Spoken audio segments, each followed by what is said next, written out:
Welcome to Canadian Innovators, the show that celebrates innovation, entrepreneurs, and the Canadian spirit.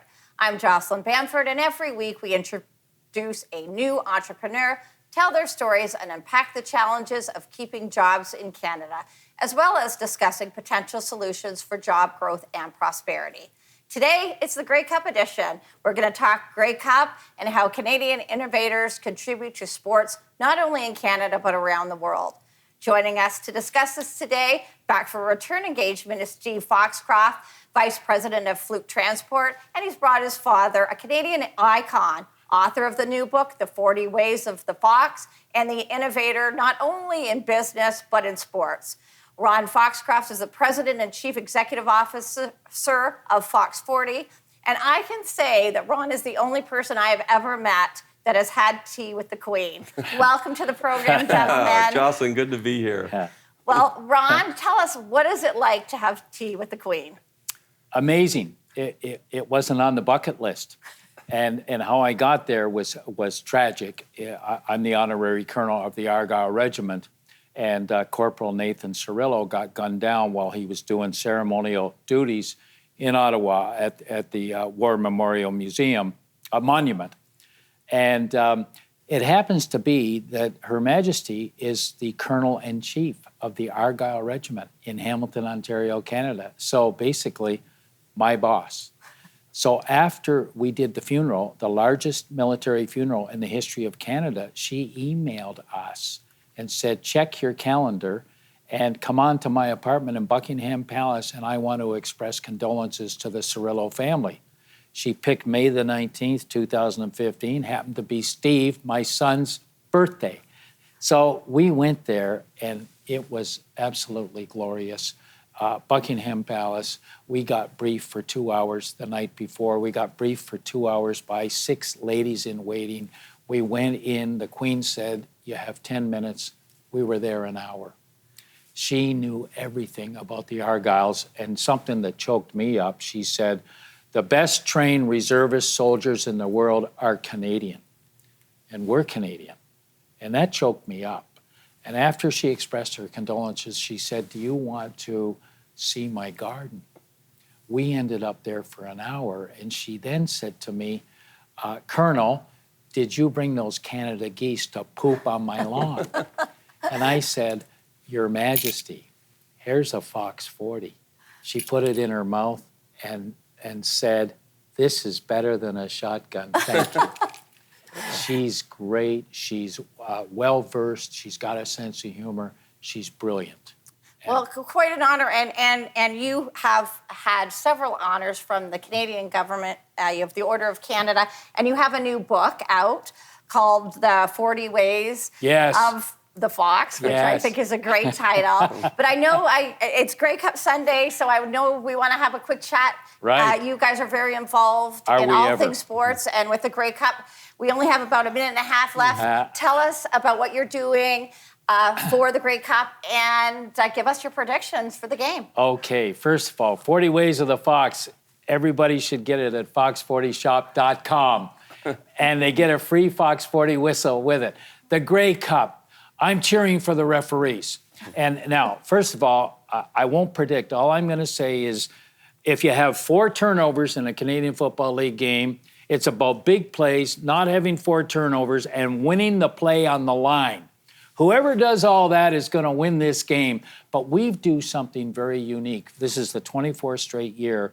The night before the game, I present the game referees with a Grey Cup ring. That's amazing. So that is all great. Now, I know your son, I'm going to bring in Steve here because, Steve, you have the unique position that you've gone from an NFL game to a CFL game to a Raptors all in 1 week. Tell us, how do you balance running a business and doing all that? And we only have about 30 seconds left. Well, that's about how you do it. It's like we follow in Dad's footsteps, and basically that's it. Be organized. And I went from the Monday Night Football game, the Raptor game, and now the Grey Cup, where I'm also cheering for the refs, but I'm a Hamiltonian. So I'm leaning towards the Tiger Cats to win. But Mike O'Shea played for the Tiger Cats. He's the coach of the Blue Bombers.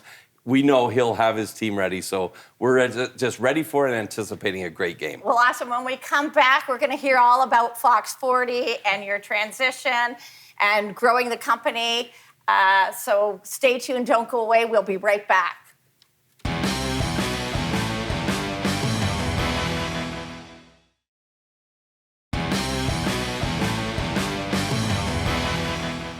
We're back. I'm talking with father and son team, Ron and Steve Foxcroft. Before the break, we were talking about your involvement in sports. So tell me, Ron, the story of Fox 40, because it's an amazing story. I'm a ref, and everywhere I went, I had a problem with the whistle with the little P. If you blow it hard, it gets gummed up, and then the whistle doesn't work, including the Olympic gold medal game in Montreal in 1976 when I blew the P whistle and it got stuck. So I hired an engineer, a scientist, a PhD in sound, and a music teacher, and we came up with this whistle. And the one thing that people need to understand, you can come up with a great idea, but you need other things to implement. Automation, merchandising, sales, communications, marketing. The most thing, automation. So we got this thing after 3.5 years. I'm in debt, $150,000. I've got 2 prototypes, $75,000 a whistle. Couldn't get it to come out of the mold. It had sinkholes in it. The sound wouldn't work. And my engineer, Chuck Shepard, who was brilliant. But I said, Chuck, all engineers aren't brilliant like you. They're all idiots. And I had 5 idiot engineers trying to get this thing out. When finally Chuck said, let's go to Lukian Plastics, and an Italian fellow from the back shop came out with a package of plastic pebbles. He said, try these. We put them in the mold. Perfect. Now, for clarification, Chuck was a brilliant engineer. The other engineers I'm dealing with, they were idiots. So you talked a little bit about being in debt. Was there ever a time that you thought, I'm just not going to make it? I bet the farm. Were you ever worried that it wasn't going to come to fruition? My family disowned me. We owed $150,000. We just bought Fluke Transport. I was 3 months behind on the payments of my car. And my kids would go to all of our friends and say, ignore Dad. He's gone a little goofy. He's doing this P-less whistle. Now, once it became successful, my wife started teaching spending at the Burlington Mall. Suddenly, my kids thought I got pretty smart. Up until then, they didn't think that I was too bright. But I learned one thing, the idea is 1%.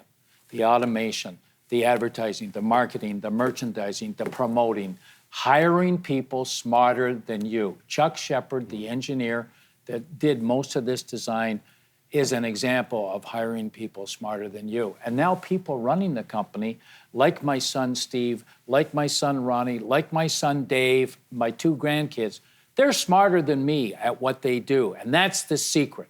Surround yourself with smart people. Was there ever a time you thought you weren't going to make it, or did you always have the faith that this was going to be successful? I'll never forget. It was just before we launched it off the mold. I went out and I said, this is it. I'm done. I'm $150,000 in debt. And I went out and had some Chinese food. And one of my mentors said, Ron, I heard you're quitting. My friends aren't quitters. If you quit, you're not my friend anymore. And it was a Thanksgiving weekend. I came to work on Tuesday and said, I'm not quitting. But that Friday, I was ready to quit. It's all about persistence. So It is. I'm going to ask you, Steve. It's a family business, I know. So how do you guys navigate the family and the business and Sunday dinners? How does that work? Yeah, Sunday dinners can be rough for sure. It's persistence, dedication. One thing Dad maybe left out is distribution. You need a distribution network, right? So you got to have a place to sell your product. And I think that's a lot of things. They have the idea for a product or service, but you have to have a place to sell it. So that's probably the final cog in the wheel. Sunday dinners, we made a pact. We don't talk about business at Sunday dinners. The way we don't talk about business, we put a game on the TV. So there because you go. we're NFL, CFL, NHL, NBA, we're big fans of all our local teams, so we do it that way. That keeps you out of business. Yes. Now, one of the things that you talked about, Ron, you said there's tons of people that have great ideas. Oh, yeah. And there are great patents and people Yep. have them, but they don't have the ability to bring them to market. What's the one thing you would say to make that transition from amazing idea to the marketplace? Yeah, the implementation. Steve said it. You know, the value of our company, we've made the best product in the world. Now, my engineer, Chuck, he said to me, Ron, we've made the best whistle in the world. You got to dedicate your life to making it better. And every single year, we come up with an innovation to make it better. Steve said a very good thing, though. You need all those things, automating, merchandising. The most important, valuable thing is the distribution network. We are Canadian. Canadians are worshipped around the world. So I'm going to hold you there. Yeah. We're going to be right back on Canadian Innovators.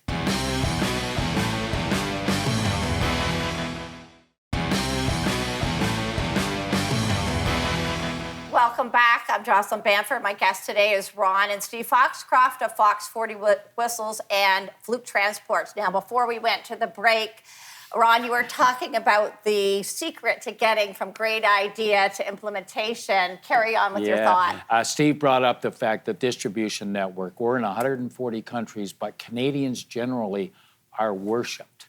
They are seen around the world as people of integrity, honesty, innovation, and they're seen to be described to us as sensitive leaders. So the real value of our company, other than making the best whistle in the world, is our distribution network. It's amazing, made in Canada, distributed to 140 countries around the world. It's amazing. It's a great success story. Now, we're going to pivot, Steve, and we're going to talk about something I'm hearing from lots of business owners, and that is oppressive taxes, specifically carbon tax and now the clean fuel standards tax. So could you talk a little bit about the impact on your business and what it's going to mean to the consumer down the road? Right.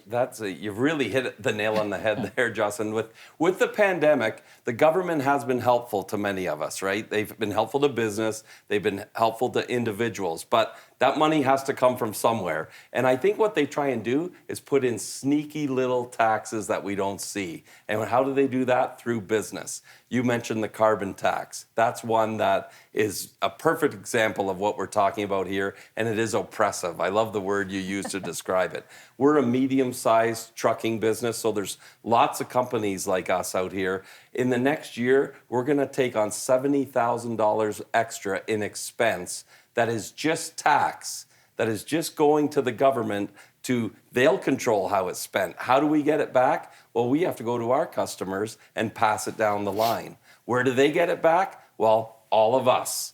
That when we go to the store, when we shop, when we go to buy something new, it's all going to be passed down the way. And it could be as much as 25% by the time it gets down to us consumers. So this is concerning to us. Right, and it's not just direct tax that we pay. It's direct tax because businesses need to pass that cost on. They can't absorb it in their margins. So we're absolutely seeing the cost when we go to the grocery store. We're seeing some of the impacts. You truck vegetables and fruit and meat in, that carbon tax and the clean fuel standards will be added on, and it's really making it difficult to compete. The scary part is it's going up further 2 and 3 years down the road. The $70,000 number that I mentioned will be triple that in a couple years. So that is something that I think us consumers have to be very concerned about and speak up about. Absolutely. You know, if you're silent, you give your approval to it. So we do need to speak up because it's becoming quickly unaffordable.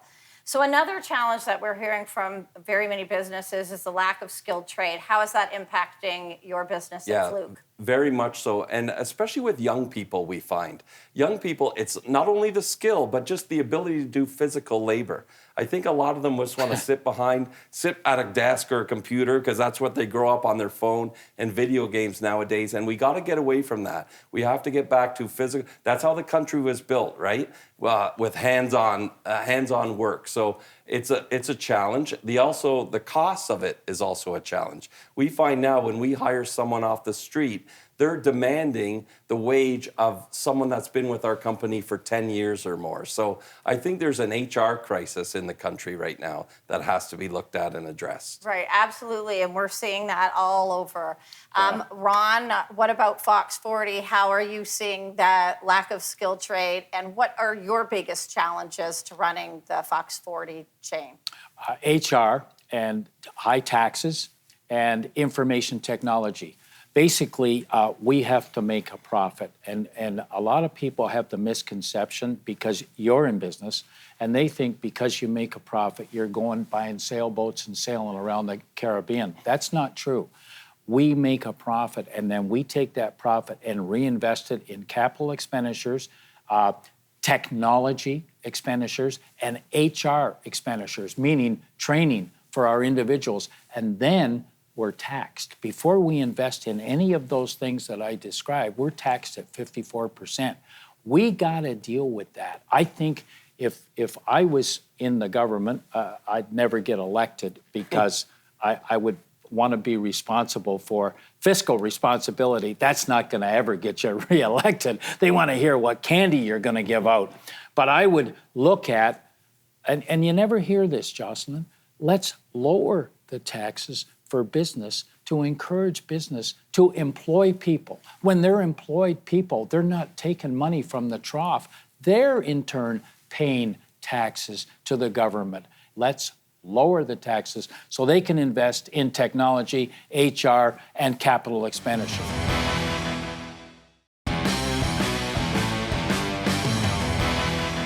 Welcome back. Before we went to break, we were talking about the cost of operating a business in Canada. And I always like to talk with my guests about what policies they would put in place if they were the Prime Minister or the Premier. So we're going to start with you, Steve. We're going to put you on the hot seat. You're the Prime Minister. What policies are you going to put into place? The first thing I would like to do is be more business friendly, and especially through this pandemic with the border closures and all that kind of thing, I think there's a more responsible way to open it up and let business flourish on both sides of the border. I like when Dad spoke about lowering taxes, because the other thing that comes into play with businesses that are successful is they're the ones donating to charities and nonprofits. Without businesses being successful, then we won't have charities and nonprofits, and they're an important part of our communities, and we need them. The other thing, if we're not business friendly, we won't have businesses, and then there's less. Who makes up the deficit?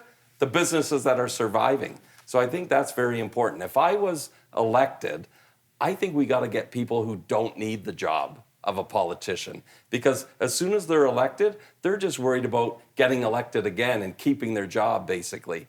So that's how they're acting and how they're governing. I think the more people we get that don't need the job, we'll do a better job. And I couldn't agree with you more. What happens is they come from a good place, they're going to change the world and have better policies, and then they pivot and just want to get reelected. And we need people that are going to put their neck out to have good policies so we have good jobs and good economy. And I like what you said, Ron, about the tax structure. I often say to people, you have to think about how many hours you want to work for yourself and how many hours you want to work for the government. That's and right. So now, Ron, you're the Prime Minister. What are you doing? Yeah, unfortunately, I'm not going to get reelected. I'm not going to get elected in the first place because I'm going to reduce the size of government. Government is too fat. When things get tough in the private sector, we make hard decisions. Our hard decisions are correct, but they're not popular, and that wouldn't ever get you reelected. Steve mentioned successful companies employ people, pay taxes, and donate to charities. 100% of the money from this book goes to two wonderful charities, City Kids and Liberty for Youth. The other thing, and it's not so much what I would do as the Prime Minister, because I'd never get elected, because I'd have to be honest and tell the truth and tell everybody I'm going to reduce the size of government and reduce taxes, and that's not ever going to happen. But I'll tell you what's really causing me a lot of grief, partisan politics. You know, when the pandemic hit on March the 10th, for 6 weeks, all the parties, provincially and federally, worked together for the better of the country. They collaborated. We're in a pandemic. We're all going to get together and have a love in the sandbox.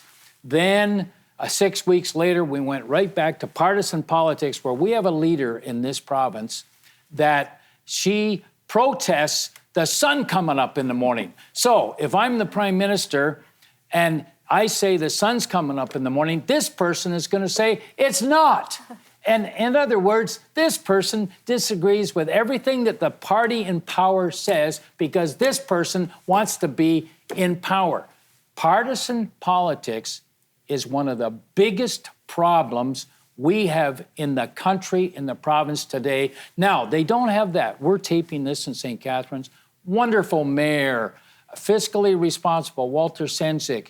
Jim Diodati, a fiscal responsible person, friendly to business. Now, I don't think these fellows would ever want to run provincially or federally because they would probably not get elected because they would do the right thing and practice fiscal responsibility the way we do. But thank you, government. They had to do something that they're unfamiliar with during the pandemic, make hard decisions fast to help with subsidies that have helped business, thank you, and help people during the pandemic. So I don't want to be a Monday morning quarterback and always be critical. Thank you, government, for helping so many people during the pandemic. But now it's time to pivot and practice fiscal responsibility. Well, that is all the time we have. I could spend another whole show with you folks, but we're running out of time. But we'll have to have you back because I want to hear more about your book. Thank you. Well, that's all the time we have today. Thanks to my guests, Ron and Steve Foxcroft. I am Jocelyn Bamford. Thank you for watching Canadian Innovators. If you're an innovator, tell us your story. Write to us at Canadian Innovators at thenewsforum.ca, and we'll see you next time.